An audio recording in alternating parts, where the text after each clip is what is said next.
ગોંડલના રીબડાના યુવાન અમિત ખૂંટના ચકચારી કેસમાં 16 કલાક બાદ પરિવારજનોએ અમિત ખૂંટનો મૃતદેહ સ્વીકાર્યો હતો અને ત્યારબાદ આજે સાંજે રીબડા ગામમાંથી અમિત ખૂંટના નિવાસ સ્થાનેથી તેમની અંતિમ યાત્રા નીકળી હતી।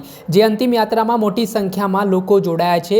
આખું ગામ હિપકે ચડ્યું છે। જે સમગ્ર ઘટના બની છે પાટીદાર સમાજના યુવાન અમિત ખૂંટ સામે દુષ્કર્મનો આરોપ લાગ્યો હતો અને ત્યારબાદ તેમણે પોતાની વાડીમાં ગળે ફાંસો કહી જીવન ટૂંકાવી લીધું હતું। આ ઘટનાના કારણે હવે રાજકારણની પણ શરૂઆત થઈ છે, કેમ કે અનિરુદ્ધસિંહ જાડેજાનું નામ સામે આવી રહ્યું છે। આ મામલાના સંદર્ભમાં ગોંડલ તાલુકા પોલીસ સ્ટેશન ખાતે અનિરુદ્ધસિંહ જાડેજા અને તેમના પુત્ર રાજદીપસિંહ જાડેજા સાથે જ પૂજા ગૌર અને રિદ્ધિ પટેલ નામની યુવતીનું નામ પણ સામે આવી રહ્યું છે અને આ મામલાના સંદર્ભમાં ગુનો પણ નોંધાયો છે।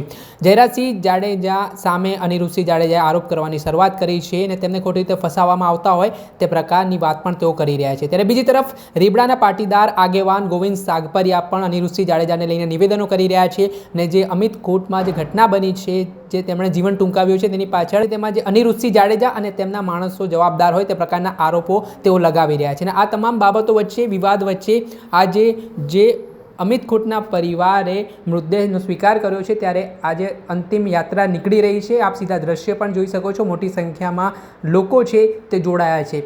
ગોંડલ તાલુકા પોલીસ સ્ટેશન દ્વારા ખાતરી આપવામાં આવી છે કે આ કેસમાં નિષ્પક્ષ અને તટસ્થ તપાસ કરવામાં આવશે। જો કોઈ પણ આ ઘટનામાં સંડોવાયેલો હશે, જેણે પણ આ ગુનાહિત કૃત્ય કર્યું હશે આ ઘટનામાં, તેની સામે કડક પગલાં લેવામાં આવશે। અને આજના ભાગરૂપે આ અંતિમ યાત્રા છે તે નીકળી રહી છે અને તેને લઈને પીડિત પરિવારોને સમજાવ્યા બાદ આ અંતિમ યાત્રા છે તે નીકળી રહી છે। ત્યારે હવે જોવાનું રહ્યું કે આગામી દિવસોમાં શું મહત્વના ખુલાસા આ કેસને લઈને થાય। દર્શક મિત્રો, એન કવરેજ ન્યૂઝને આપ લાઇક કરી લો, સબસ્ક્રાઇબ કરી લો અને શેર કરવાનું ભૂલતા નહીં।